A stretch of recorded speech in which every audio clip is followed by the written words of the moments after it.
Welcome to Century 21, the most recognized name in real estate. Whether listing or selling, come see us at Century 21 Mountain Heritage, the gold standard in the real estate industry.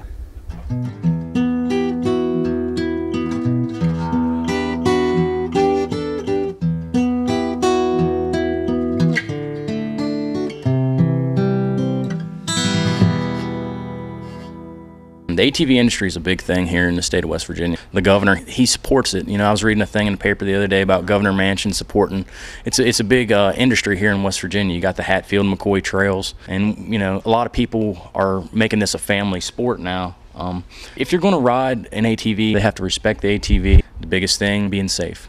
The best thing to do is go out and learn how your ATV is going to respond to whatever situation it's in. Don't ride above what you're capable of getting yourself in and out of. I tell a lot of people, if it's first time riding an ATV, first time buying an ATV, you want to go out into an open area where there's very little obstacles that you can run into and learn the thing, learn how to use the brakes, learn how how responsive the throttle is.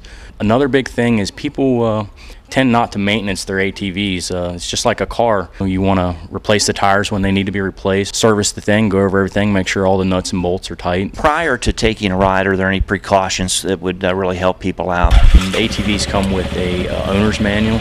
It'll tell you everything. You know, it goes over all the controls. It tells you about all the fluids, what each fluid should be, the level, and how often to check them. It has a little pre-ride checklist. You don't have to do it everything every single time, but it's good to go around and check the main things. I would recommend the oils, all the fluids, check the air in the tires. One of the best ways to do it, I know everybody don't carry an air pressure gauge with them. One thing I tell people to do is go around and just kind of take your foot and push on the tire a little bit. If your foot goes clear in, then you can tell if it's low. Go around, check your lights, make sure they're working and everything. The big thing is helmet. A lot of people, I'm not going very fast.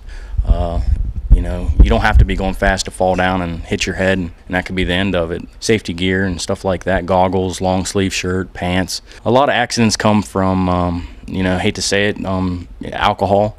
What are the most common mistakes that a lot of times are preventable? A lot of times people, they'll buy an ATV and they've rode ATVs all their life, and somebody will come over and, I want to ride, can I ride your four-wheeler? And they'll say, yeah, they'll let them right on there.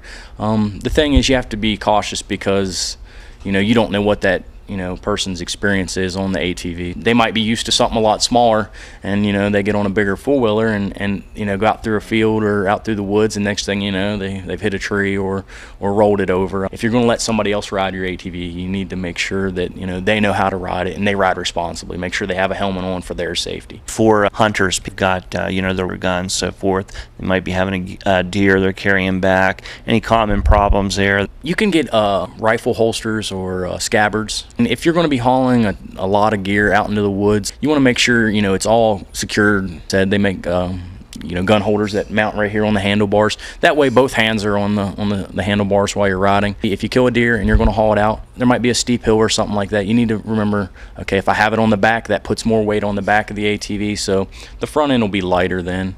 Talking about weather conditions, do you have streams you're crossing, creeks? Summertime, your creeks are usually down a little bit. You can kind of see what's lying there in the creek bottom. This time of year, rivers get up pretty fast and creeks get up pretty fast, and if you're coming to a creek crossing, you want to go slow. You don't want to fly across it. It's not a race because you don't know what's underneath the water, and you go into the creek wide open, your ATV gets water and it drowns out, you're stuck in the middle of the creek in the dead of winter. So how about the terrain? The best thing to do is go out and find a log and just ease over it and put it in low range and four-wheel drive and learn the ATV and how it's going to respond to certain angles. If you come up to a ditch, the best way to approach it is straight on. If you come in at an angle, tendency, even with like these newer ATVs with independent suspension, the rear end might come up in the air, the front end might come up in the air, and then how you react to that. If you're familiar with the ATV, you might get yourself out of it. If you're not and you hit the throttle, it could end up on top of you.